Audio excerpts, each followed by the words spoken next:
তো দার্জিলিংয়ের পার্ট 2 আমরা এনজেপিতে পৌঁছে গেছিলাম, যেরকমটা তোমরা আগের ভিডিও দেখেছো। তারপরে আমাদের গাড়ি চলে এসছে, আর আমরা অনেকক্ষণ বসেছিলাম, প্রায় 4 ঘন্টা কি 3 ঘন্টা তো আমরা এনজেপির এখানে বসেছিলাম। তো ফাইনালি আমাদের গাড়ি চলে এসছে, আর এত রোদের মানে তেজ না, কি বলবো। তো যাই হোক, মুখ চোখের অবস্থা সবার দেখতেই পাচ্ছ। আর এই গাছগুলো কেটে কি সুন্দর হাতি বানিয়েছে দেখো, মানে দারুণ লাগছিলো দেখতে। তারপর যাই হোক, পেটে খিদে চেপে আমরা তো গাড়িতে উঠে গেলাম, আর এত খিদে পাচ্ছিল না, কি বলবো। অনেকক্ষণ থেকে মানে ওয়েট করেছিলাম কখন আমরা পৌঁছাবো আর কখন গিয়ে ফ্রেশ হয়ে খাবো। আর আজকের ওয়েদারটা দেখো, মানে ফাটাফাটি ছিল পুরো ওখানকার ওয়েদার। এনজিপিটা একটু গরম গরম ছিল, তারপরে যখন আস্তে আস্তে আমরা দার্জিলিংয়ের দিকে এগোলাম, বেশ যখন পাহাড়ে উঠছিলাম বেশ ঠান্ডা লাগছিল কিন্তু।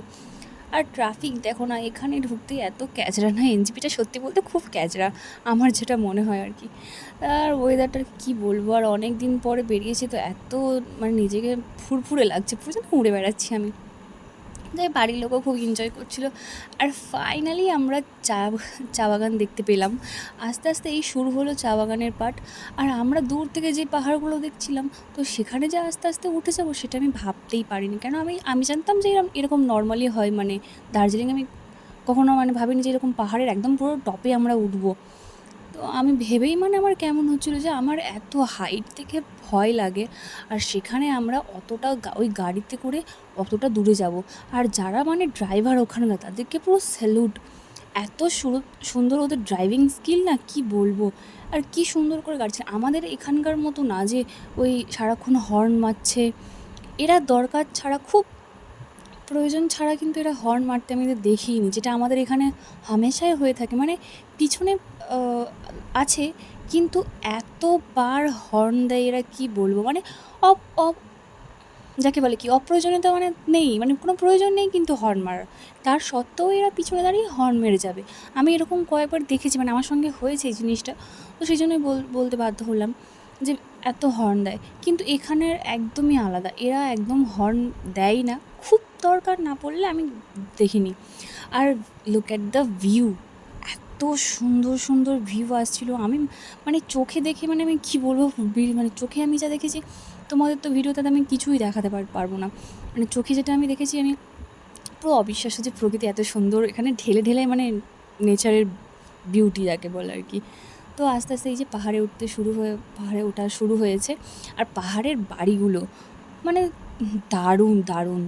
আর এই যে একদম এখানে এত সুন্দর সুন্দর মানে ভিউ আমার আসছিল না, আমি ভাবছিলাম ভিডিও করবো না, চোখে দেখবো। আর আমার মা পিছন থেকে বারবার বলছে, এই এটা ভিডিও কর, ওটা ভিডিও কর। আর এই যখন এই ব্যাগগুলো আসছিল না, মানে হার্টবিট পুরো লিটারালি বেরিয়ে আসছিলো।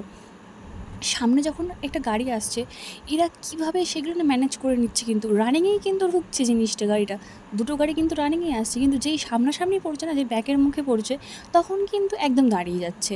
এদের ড্রাইভিং যেটা মানে একদম পারফেক্ট, এত সুন্দর ড্রাইভ এরা করে, কি বলবো। তো যাই হোক, তারপরে এই যে অনেকটা উপরেই আমরা উঠে এসেছি, যেটা আমি দূর থেকে দেখছিলাম, আমরা কিন্তু ততটা উঠে গেছি, আরও এখনও বাকি আছে, এটা তো সবে শুরু। আর এই যে হোটেলে পৌঁছে গেছি ফাইনালি, মাঝখানে একটা জায়গা দাঁড়িয়েছিলাম, সেখানে খাওয়া দাওয়া করে ফের আবার আমরা হোটেলে পৌঁছে গেছি। আর হোটেলে গিয়েই ফার্স্টে আমাদের ডাল ভাত, আর এই যেখানে একটা সবজি তরকারি, কুয়াশার তরকারি, পাঁপড় ভাজা দিয়েছে। তো আমি সঙ্গে সঙ্গে হোটেলে ঢুকে ফ্রেশ হয়ে তারপরে খেতে বসেছি। তারপরে কুয়াশের তরকারি, অনেকেই জানো আমাদের এখানে কুয়াশ বিক্রি হয়, তো আমি জানতাম না ব্যাপারটা যে কীভাবে রান্না করব। তো এরা যেটা রান্না করেছিল না, এদের প্রত্যেকটা রান্না অসাধারণ ছিল, আমি না হাত চেটে চেটে লিটারালি খেয়েছি। আর এখন যে আমি ভিডিও ভয়েস দিচ্ছি, আমার জিভ থেকে সত্যি বলছি জল আসছে। আর এই ডিমের তরকারিটা ছিল আমাদের মেনুতে, ফাটাফাটি ছিল, একদম ফাটাফাটি ছিল যাকে বলে এক কথায়। তারপর দুপুরে খাওয়া দাওয়া সেরে বিকেলে আমরা ঘুম থেকে উঠেই আমাদেরকে দিয়ে দিল চা। এখানকার সার্ভিস ভাই কি বলবো, এত সুন্দর ব্যবহার, তার সঙ্গে সার্ভিস। তো ভিডিওটা কন্টিনিউ করতে থাকবো আর দেখতে থাকো।